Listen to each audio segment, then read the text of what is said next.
네, 오늘 지난 수요일은 6.25 전쟁 75년, 6.25 전쟁에 반발한 지 75년이 지난 날이었습니다. 우리가 어릴 때는 이제 잊지 말자 6.25 해가지고 교육도 받고 또 그런 이야기들도 많이 들었는데 이제 어느덧 그런 이야기들이 이제 점차 없어져 가고 우리 한국 사람들도 우리나라 사람들도 굉장히 평화에 젖어 들어가고 있습니다. 그러나 우리가 이제 6.25나 또 그런 것을 잊지 말고 꼭 기억해야 될 필요가 있습니다.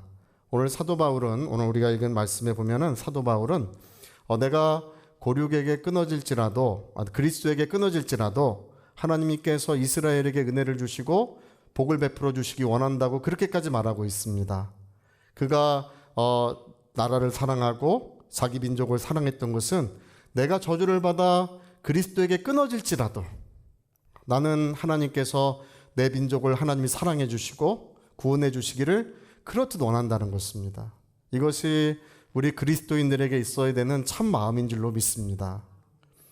여러분 1950년 6월 25일 새벽 4시 아직 이제 어두울 때였습니다. 그날은 이제 주일이었고 우리 잘 알고 계신 것처럼 우리 국군의 40%가 휴가를 나갔을 때였습니다. 그럴 때 이제 북한군이 이 세 방향에서 이제 남침을 해왔어요. 그래서 동해안 쪽 하나, 서해안 쪽 하나, 그리고 중앙에 하나 이렇게 남침을 해왔고 이 서해안 쪽으로 들어온 군대가 이제 서울 쪽으로 진군에 들어왔습니다. 근데 우리나라 군대가 얼마나 당시 상태가 열악했는지 우리 잘 알고 계실 것 같습니다. 병력은 20만 대 10만이었다 그래요. 북한군은 20만 정도 되고 우리나라는 10만 조금 넘는 정도, 예비군까지 합쳐가지고, 그리고 탱크가 이제, 북한은 이제 T-34라고 하는 소련군 탱크가 242대가 있었다 그래요? 우리나라는 몇 대가 있었을까요? 네, 빵대예요, 빵대. 하나도 없었어요. 비행기는, 북한군이 211대가 있었다 그랬죠. 211대의 비행기가 있었는데 우리는 몇 대였을까요? 빵대입니다. 빵대. 하나도 없었어요. 연습용 비행기 조금 있었는데 그건 전쟁을 할 수 있는 상태는 아니었고 우린 비행기도 없었습니다. 이제 곡사포는 북한이 552개, 우리는 91개 이렇게 있었다고 합니다. 그러니까 이제 사실상 북한은 남한과 북한이 정부를 수립한 때는 비슷해요. 1948년 우리는 8월이고 북한은 9월입니다. 비슷하게 했는데 북한은 그때로부터 전쟁을 일으키기 위해서 남침을 하기 위해서 치밀하게 아주 조직적으로 잘 준비를 해왔던 것입니다. 우리는 까마득히 모르고 있었어요. 그리고 우리가 가지고 있는 주력 무기가 뭐였는지 아십니까? 우리가 가지고 있는 주력 무기는 일본군이 남기고 간 소총이었어요. 그게 우리 주력 무기였습니다. 그러니까 이 세 방향을 거쳐서 남침에 들어오는데 도저히 이것을 우리가 감당하거나 막을 힘이 없어서 우리 서울까지 북한군이 도달하는데 단 이틀밖에 걸리지 않았습니다. 27일 날 북한군이 서울에 왔고, 근데 북한군이 서울에 왔을 때 이게 굉장히 미스테리인데 북한이 3일 동안을 서울에 머물렀다 그래요. 만약에 머물지 않고 곧바로 남하에서 넘어왔다면 전쟁의 양산이 크게 달라졌을 것이라고 이렇게 얘기를 합니다. 6.25의 최대 미스테리 중에 하나예요. 왜 북한은 3일 동안 서울에 계속 머물렀는지. 우리가 진열을 가다듬고 전열을 가다듬고 뭔가 준비할 시간이 그게 주어졌던 거예요. 그래서 그게 하나님의 우리는 은혜인 줄 믿습니다. 할렐루야. 하나님께서 막아주시는 거예요. 그 모든 전쟁의 구비구비 하나님이 거기 다 계시는 것입니다. 그래서 27일이 상당히 중요한 날이었어요. 27일 날 어떤 일이 있었냐 하면 유엔에 안전보장 이사회가 열렸습니다. 안전보장 이사회가 열렸나요? 그러니까 유엔군이 이제 다 같이 와가지고 이 전쟁을 막기 위해서 결의를 하기 위해서 모인 거예요. 유엔의 안전보장 이사국인 나라가 5나라가 있습니다. 미국, 소련, 중국, 그리고 프랑스, 영국 5나라예요. 근데 그때는 이제 중국이 아직까지 장제스가 이끄는 그 국민당 정부가 아직까지 유엔의 그 중국 정부였기 때문에 이 5나라 중에 4나라는 한편이고 한 나라만 북한 편이에요.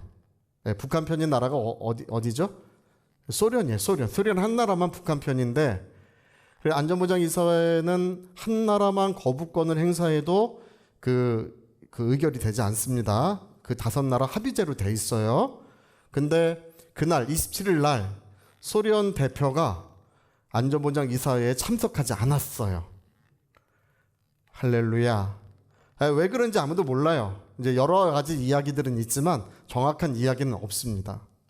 뭐 아팠다고도 하고 뭐 그때 이제 소련 서기장이 어떤 치밀한 계산에 의한 것이라기도 하고 여러 가지 이야기들이 있지만 그러나 그날에 소련 대표가 참석했다면 반드시 반대했을 것이고 우리 유엔군은 우리나라에 오지 못했을 것입니다. 근데 그날 어쩐 일인지 소련 대표가 오지 않아서 기권 처리하고 내 나라가 합의해가지고 27일 날 제85호인가 그래요. 그게 그 유엔 결의안 85호인가 그래요. 그렇게 해서 이제 우리나라가 유엔군이 우리나라에 이제 전쟁에 참여하게 되었습니다. 이게 하나님의 은혜예요. 할렐루야. 누가 참석하지 못하게 하신 거라고요? 네, 그렇죠. 하나님께서 소련을 참석하지 못하도록 하나님 막으신 거예요. 그렇게 해서 낙동강까지 북한군이 내려오는데 낙동강까지 내려오는 길을 저지하는 게 우리나라 국군의 최고 임무였어요. 뭐냐면 본토에서 미군이 올 때까지 이제 저지하는 시간을 늦췄어야 돼요. 그래서 낙동강까지 오는데 이제 한 달이 걸렸어요. 최초의 군대는 7월 한 16일인가 17일인가 낙동강까지 왔고 북한의 최초 군대는 그리고 낙동강 전선이 구축된 거는 이제 7월 말이 돼서 전쟁이 반발한 지 이제 한 달 만에 이제 낙동강 전선이 이제 구축이 됐습니다. 그래서 이 낙동강 전선에 한쪽은 우리나라 사람들이 막고 또 한쪽은 미군이 막고 이 위 아래 두 쪽이니까 위 옆 두 쪽이니까 그렇게 막았었어요. 그때 이제 미국의 워커 장군이 명령을 내렸어요. 모든 전군의 명령을 내린 게 뭐냐면 스탠드 or die 이렇게 명령을 내렸어요. 그게 뭐냐면 지키거나 죽거나. 예, 낙동강 전선이 무너지면 다 죽는다. 어차피 다 죽는다. 전선이 무너지면 다 죽으니까 목숨 걸고 지켜라 그 얘기예요. 우리 그 낙동강 전선 사진 한번 우리 한번 볼까요? 예, 저기 보이시죠? 저기 조금 남아있는 저 땅, 예, 저기 좀 확대 좀 해줘 보세요. 네, 저 조금 남아있는 저 땅이 이제 저만큼밖에 안 남아있고 전쟁 개시 한 달 만에 전국이 이미 이제 북한군에게 점령이 되고 저만큼 남아있는데 저 위쪽은 한국군이 지키고 옆쪽은 이제 미군이 지키고 이렇게 해서 저기를 지키느냐고 어마어마한 사람들이 저기서 죽었습니다. 6.25 전쟁의 최대 격전지였고 특히 이제 9월 1일 날은 북한이 전군 진군 명령을 내렸어요. 9월 1일 날. 그래서 9월 1일에 있었던 전쟁은 6.25 최대 그 참사가 9월 1일에 있었습니다. 다행히 이제 우리나라 군인들이 목숨을 걸고 막았어요. 할렐루야. 그래서 저기가 저 낙동강 전선을 지키는 일이 정말 굉장히 어려운 일이었고 저기가 이제 넘어가면 이제 모든 희망의 불꽃이 다 꺼지는 것이라 저때 이제 우리 기독교인들의 눈물이 강을 이룰 때입니다. 가슴을 치고 통곡하며 기도할 때. 여러분 이때 낙동강 전선을 대치하고 있는 바로 이때 9월 15일까지입니다. 이때가 정말 은혜의 때이고 하나님께서 이 나라를 지켜주셨을 때이고 그 다음에 이때 있었던 하나님의 은혜의 물결이 그 이후에 영광의 부흥으로 나타났던 것입니다. 이때의 기도의 응답이에요. 할렐루야. 자, 그래서 이제 9월 15일이 되었을 때 9월 15일 날 어떤 일이 있었죠? 인천 상륙작전이 9월 15일에 일어났습니다. 할렐루야. 원래는 이제 인천은 절대 그 상륙작전을 할 수 없다. 그 상륙작전의 성공 가능성이 5,000분의 1이라고 했습니다. 5,000분의 1. 몇 분의 몇이요? 여러분 10%만 돼도 해서는 안 돼요. 50%는 돼야 그래도 작전을 감행하는 거예요. 근데 이거는 도저히 불가능하다. 이제 누가 불가능하다고 했냐면 미군 참모부에서도 불가능하다. 미군들도 불가능하다. 심지어 북한도 불가능하다고 했어요. 북한도. 북한 사람들이 여기를 몇 명이 지켰냐면 350명밖에 없었어요. 왜냐하면 도저히 여기는 상륙작전이 안 된다. 왜냐 그 조수 간만의 차이가 너무 많고 이 파도가 너무 거세고 배가 들어올 수 있는 해로가 너무 좁아서 거기다 규례를 설치하면 배가 못 들어온다는 것입니다. 그래서 여기는 도저히 불가능하다고 했는데 단 한 명 가능하다고 한 사람이 있었어요. 메가더 장군이에요. 메가더 장군이 저기를 혼자 고집했어요. 다 군산으로 가야 된다고 했는데 메가더 장군이 뭐라고 했냐면 저기를 인천을 상륙해야 그래서 서울을 수복해야 보급로를 다 끊을 수 있고 한반도의 심장인 서울을 수복해야 전쟁을 뒤집을 수 있다. 그래서 이 불가능한 작전을 반드시 수행해야 된다. 이렇게 했어요. 할렐루야. 그래서 9월 15일 날 있었던 인천 상륙작전은 모두가 다 불가능하다고 했던 작전을 메가더는 기도의 사람이었습니다. 할렐루야. 신실한 그리스도인이에요. 그래서 저기를 인천 상륙작전을 하고 그 다음에 작전이 성공된 지 13일 만에 서울을 수복했습니다. 네, 여러분 우리가요 이제 이런 것들을 우리가 보면서 눈물로 기도했던 기도가 어떻게 응답되는지를 우리가 볼 수 있습니다. 그리고 북한 사람들의 최대 원수가 누구겠습니까? 그래서 북한 사람들의 최대 원수는 메가더 장군이에요. 네, 아주 원수처럼 여겨. 지금도 우리나라에 김일성 주의자들이 많이 있습니다. 실제로 너무 많습니다. 굉장히 많은데 이 사람들이 얘기하는 건 뭐냐 하면 메가더 장군 동상을 다 철거해야 된다. 그리고 미군은 다, 왜냐하면 그때 전쟁이 일어났을 때 우리 한반도가 통일될 수 있었는데 저 나쁜 메가더 장군 때문에 통일이 안 됐다는 거예요. 북한 사람들이 볼 땐 그렇겠죠? 근데 우리나라 사람들도 그렇게 얘기하는 사람이 너무 많아요. 자, 우리 그 사진 한번 잠깐 볼까요? 저 불타고 있는 게 뭐냐 하면 메가더 장군 동산이에요. 예. 저게 언제 있었냐면 2013년에 있었던 일입니다. 예. 얼마 안 됐어요. 또 다음 사진 한번 보여주세요. 예. 저기 뭐라고 써 있냐 하면 미군은 이제 미군을 쫓아내자. 그리고 우리끼리 통일을 해보자. 뭐 그렇게 써 있는 거예요. 저런 분들은 이제 대부분 김일성을 추종하는 분들이 많은 것입니다. 우리나라에 그런 단체들, 그런 사람들이 굉장히 많습니다. 예. 지금 이데올로기 싸움이 있느냐 이렇게 주장하는 분들도 있어요. 그러나 그렇지 않습니다. 아직까지 그런 망령이 아직까지 우리나라에 그림자를 짙게 드리우고 있어요. 우리 깨어서 기도해야 될 줄로 믿습니다. 네. 자, 그래서 이런 9월 15일 날 우리가 인천을 상륙하고 그 다음에 서울을 수복한 다음에 이제 급격히 우리가 이제 그 모든 전세를 뒤집었고 그 다음에 중공군이 들어오는 바람에 이제 그 휴전선이 이제 그어진 것입니다. 근데 이런 모든 과정들 속에서 하나님의 은혜가 있었고 하나님의 보호하심과 역사하심이 이 온 땅을 지켜주셨던 것입니다. 네, 여러분 우리 기독교회는 어땠을까요? 기독교회는 북한에 의하여 1026명이 순교했어요. 1026명. 순교자들이 일제시대보다 많습니다. 일제 30년 통치 때보다 순교자들이 훨씬 많습니다. 일제시대에는 순교한 사람들이 100명, 200명 그 정도 수준에 있어요. 근데 공산군에 의해서 순교한 사람이 우리나라 순교자들이 1026명입니다. 자, 우리 오늘 그 두 교회만 제가 잠깐 말씀을 드리려고 합니다. 이 병촌 성결교회, 논산에 있는 교회입니다. 여기에는 66명이 순교를 했어요. 66명. 예, 그 교인이 대부분 이제 순교를 한 것입니다. 근데 66명이 예배를 드릴 때 공산군이 전부 다 뒷산에 끌고 간 거예요. 뒷산에 끌고 가가지고 전부 다 이제 예수를 부인하면 살려주고 예수를 인정하면 다 죽이겠다고 협박을 했어요. 어떻게 했겠습니까? 그들은 모여서 거기서 감사의 기도를 드렸고 거기서 하나님을 찬미했습니다. 할렐루야. 그래서 이제 북한군이 그분들을 전부 이제 죽였는데 그때 이제 정순일 집사님이 이렇게 말을 했어요. 공산당은 패전할 것이니 회개하고 주 예수를 믿어라.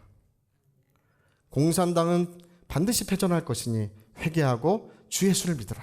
그들에게 전도를 했습니다. 그리고 정순일 집사님이 이제 돌아가시면서 손을 높이 들고 하나님 내 영혼을 받아주세요.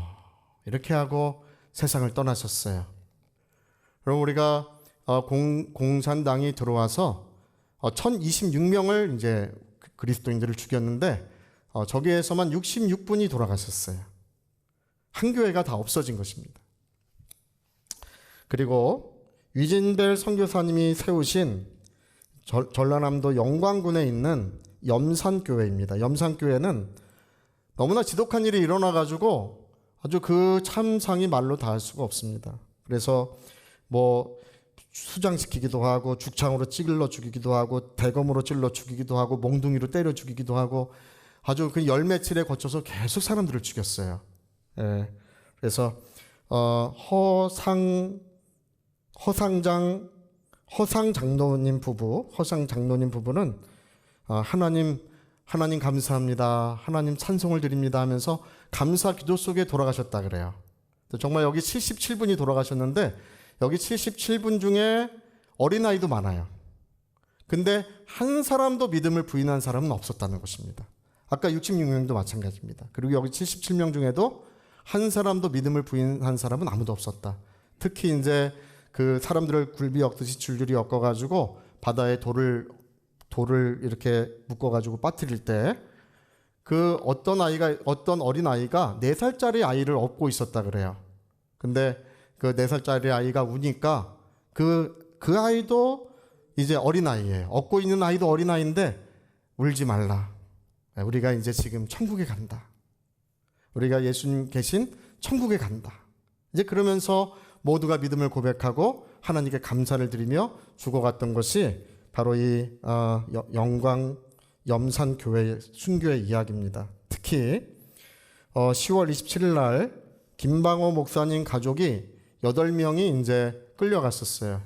그래서 이제 8명이 이제 몽둥이로 맞아 죽었는데 그 아들에게 그 공산군이 너희 아버지를 때리면 너는 살려주마. 이렇게 하니까 그 아들이 하나님의 뜻이라면 나는 오늘 순교하겠습니다. 그리고 나는 이 영광의 길을 가겠습니다. 할렐루야. 그리고 그 아버지는 그 자녀들에게 너희는 절대로 이들을 미워하지 마라. 이들은 몰라서 그런 것이다. 이렇게 하면서 마저 돌아가시면서 그 목사님은 찬송을 부르며 돌아가셨다 그래요. 내 주를 가까이 하게 함은 십자가 짐 같은 고난이나. 할렐루야. 우리 그 사진 한 장 띄워주세요. 저것이 염산교회 순교 기념탑입니다. 지금도 이제 세워져 있고 그날의 이야기를 저기서 이제 들려주고 있습니다. 77명의 순교자들이 있었습니다. 여러분 어떻습니까? 이제 나라는 이제 회복이 됐고 이제 휴전은 맺어졌고 다시금 하나님의 은혜가 이 땅에 충만히 임했는데요. 이때 공산당에 의해서 순교를 당한 이분들의 가족들도 있고 이분들이 그 교인들도 있고 이런 분들이 무엇을 했냐 하면 화해와 용서를 했어요. 할렐루야. 이것이 이 땅에서 일어나는 가장 아름다운 일이고 가장 기이한 일입니다. 우리 기독교인들은 결코 보복하거나 분노하거나 그리고 기도할 때 저놈들 다 죽여주옵소 이렇게 기도하지 않습니다. 할렐루야. 누가 그렇게 하셨습니까? 십자가의 높이 매달리신 예수님께서 아버지여 저들을 용서하소서. 저들이 하는 것을 알지 못하기 때문입니다. 이렇게 기도하셨어요. 그리고 스데반 선교사님도 돌맞아 돌아가시면서 저들이 하는 일을 알지 못하기 때문입니다. 저들을 용서해 주소서.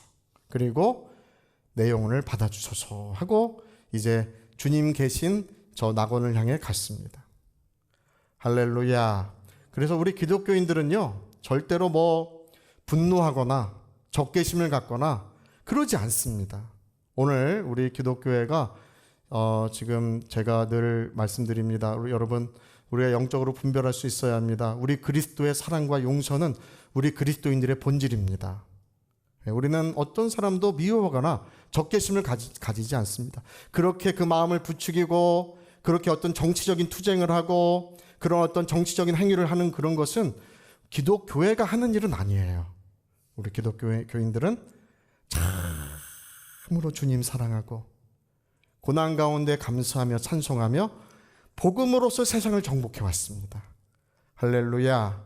그래가지고 전라북도 두암교회가 있는데 이 두암교회는 특이한 게 가해자들을 전부 다 용서하고 그랬더니 어떻게 됐겠습니까? 가해자들이 전부 다 예수 믿어서 다 한 교인이 됐어요. 할렐루야.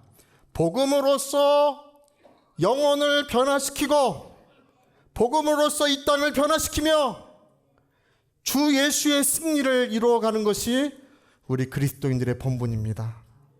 그래서 오늘 우리가 여전히 눈물을 뿌리고 있는 이유는 우리가 뭐 어떤 분들은 그러더라고요. 뭐 북한에 누가 확 없어지기를 기도하고 뭐 우리나라에 누가 확 벼락맞기를 뭐 그런 분이 실제로 있어요.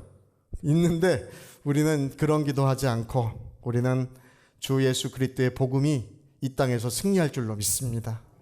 아무리 악한 영혼이라 할지라도 아무리 저주받은 심령이라 할지라도 예수님은 능히 새롭게 하시고 거룩하게 하시고 아름답게 만드시는 놀라운 역사가 우리 하나님께로부터 이 땅에 임하시는 것입니다. 여러분, 우리는 이 복음을 부끄러워하지 않습니다. 이 복음은 모든 사람에게 구원을 주시는 하나님의 능력이십니다. 할렐루야.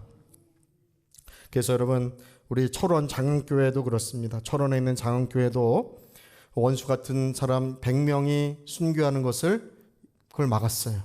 100명이 처형되는 거. 그 원수 100명 그런 김일성주의자들이고 뭐 그 전쟁에 북한군 협력하고 뭐 이렇게 했던 사람들 처형되는 것을 이 장흥교회가 막고 그 화해와 용서를 했습니다.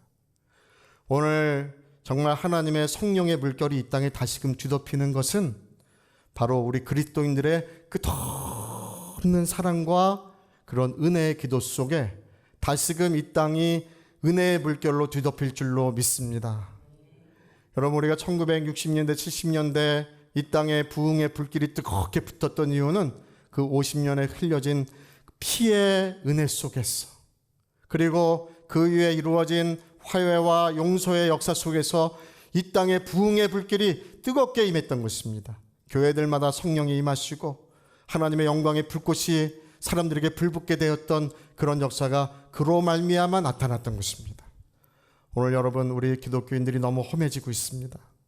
마음이 너무 정말 적개심으로 불타는 영혼들이 얼마나 많아지고 있는지 모릅니다. 우린 이런 모든 우리가 영을 다 믿지 말고 그 영이 하나님께로 왔나 너희가 시험해 보라고 하셨습니다. 우리는 오직 하나님의 성령, 진리의 역사만이 이 세상을 변화시키고 모든 영혼을 새롭게 하는 것을 우리 그걸 믿고 우리 나라를 위해 기도하시고 민족을 위해 기도하시고 또 모든 잘못된 길을 걸어가는 분들을 위해서도 우리가 뜨겁게 같이 기도해야 될 줄로 믿습니다.